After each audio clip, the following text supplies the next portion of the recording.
Hello, welcome back to another Contemplative Living. We're still here in the Dominican, loving it. It's nice and hot today. You can see I'm a little more perspiration going on here, but we're loving it here. And today's subjects kind of brings us back to the beginning, because we're going to talk about who are you? Who are you really? So. In one of my conversations with one of my spirit conversations where I go into contemplation, the theme of it was, turn it around and look at your being from all directions. And what you experience but pure love and compassion. Because when we get to the root of it, that's what we're really talking about. We're talking about who we really are. So let's get to it. Welcome. Now creating a life of peace.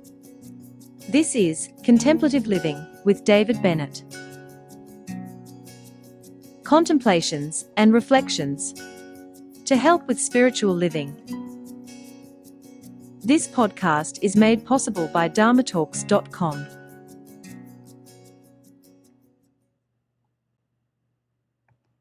All right, so to really get started,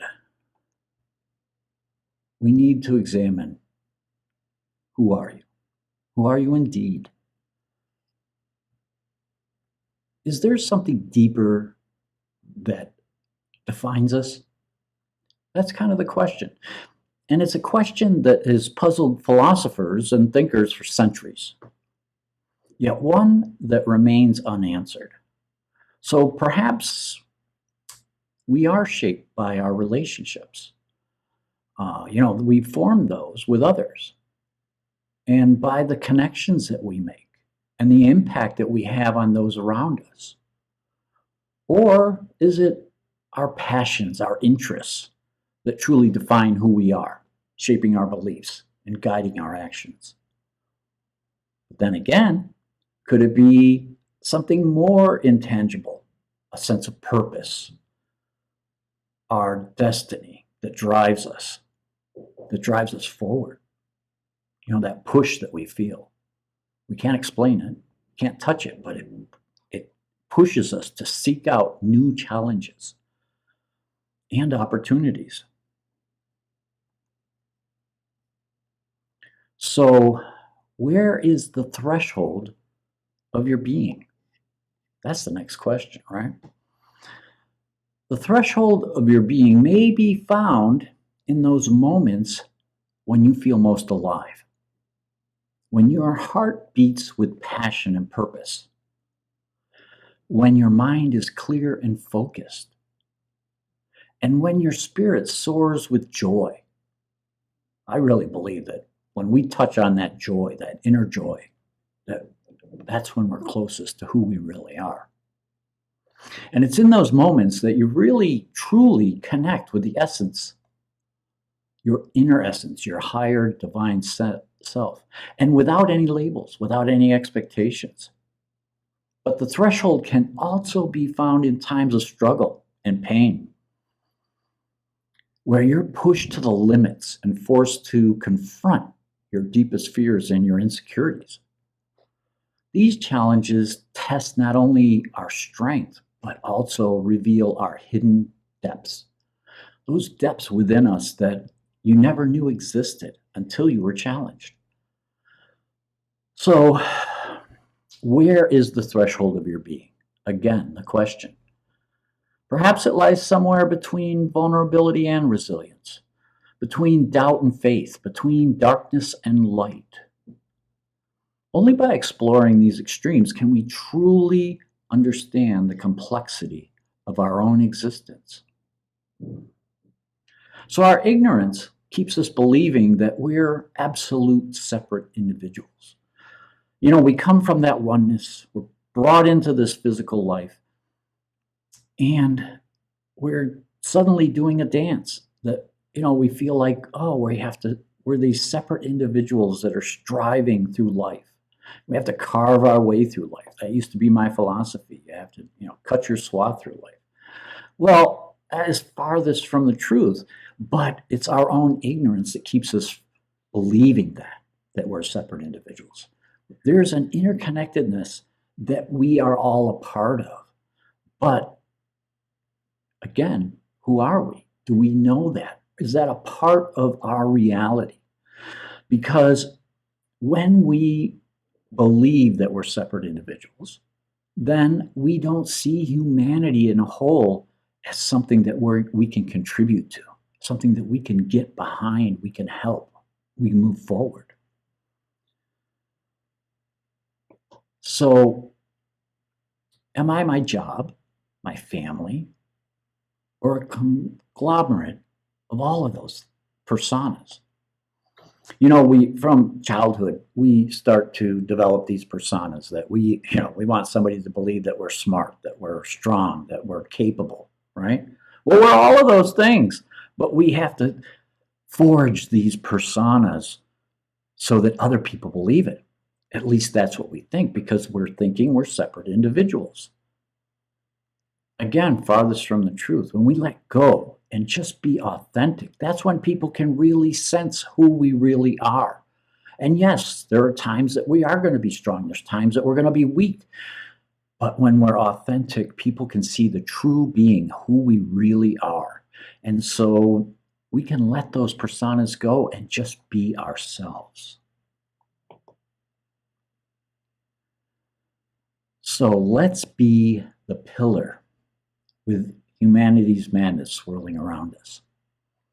We live in a world where chaos and madness seems to be the norm these days. We see it all over the place. It comes at us from all different directions. And it can feel overwhelming. We can feel lost. But in the midst of this swirling storm of humanity's darkness, there lies an opportunity for each of us to stand tall as a pillar of strength and a pillar of light. Being a pillar amidst the madness means embodying kindness, empathy, compassion, and doing it in everything that we do, bringing it into our day-to-day life. It means choosing love over hate, understanding over judgment, and most of all, forgiveness over bitterness. It means being a beacon of hope in a sea of despair. So when we choose to be the pillar and the madness is swirling all around us, we can not only uplift ourselves, but also at the same time, we can create a ripple effect that can transform our world into a place of peace and harmony. Now, examine the wonder, the miracle unfolding. Wonder is something, and I've talked about this a number of times, about how wonder is, when we live in a state of wonder, we become explorers. We're seeking the truth. We're trying to find where the truth lies. Now, there's that factual truth that we've all learned, right? But in wonder, there's a truth that resonates within our hearts. And that is a grander truth. That's our personal truth that we know, and it guides us. It leads us through that state of wonder so that we can see the synchronicities. We can see the miracles as they unfold. That's truly living within your connection. When you're living like that, you know who you are. We share a responsibility of sculpting our souls into loving light. When we think about sculpting our souls, it's a powerful reminder that we all have the ability to shape our own inner beings. Just as an artist carefully chisels away that, the block of marble to reveal a beautiful sculpture within, we too must take the time and the effort to work on ourselves from the inside out. It's not easy.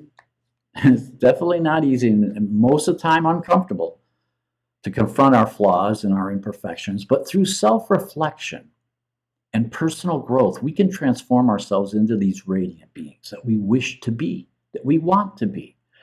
And these beings carry so much love, so much compassion. That's what we need to transform this world. And each action we take, each word we speak, has the power to either uplift or tear down. So those around us can feel that. And that, again, when we're living within our true nature and our authenticity, people recognize the power of our true being.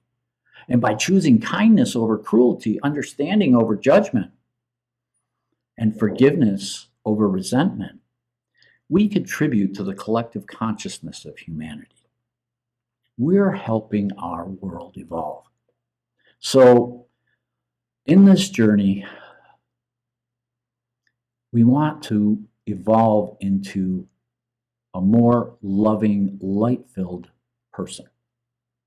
So let us remember that every small step towards love, every step towards positivity, they all matter. We're all interconnected in this world. And therefore, it's crucial for each individual to do their part in spreading light and spreading healing energy wherever we go. Remember, compassion, love, and joy. All right? So I hope this week that you can take some time, take a little time to reflect and contemplate. Who are you? Who are you really, deep down? And how can you bring that forth into your day-to-day life, into all of your interactions, and be the best person you can possibly be? I hope you have a blessed week. Namaste. Thank you for listening today to Contemplative Living with David Bennett. Please be sure to subscribe, listen, and share with your friends wherever you listen to your podcasts. You can find us on YouTube, Apple Podcasts, Spotify, iHeartRadio, and the Podbean app. You can find the links to these on David's website, dharmatalks.com, on the Contemplative Living page. Have a blessed week.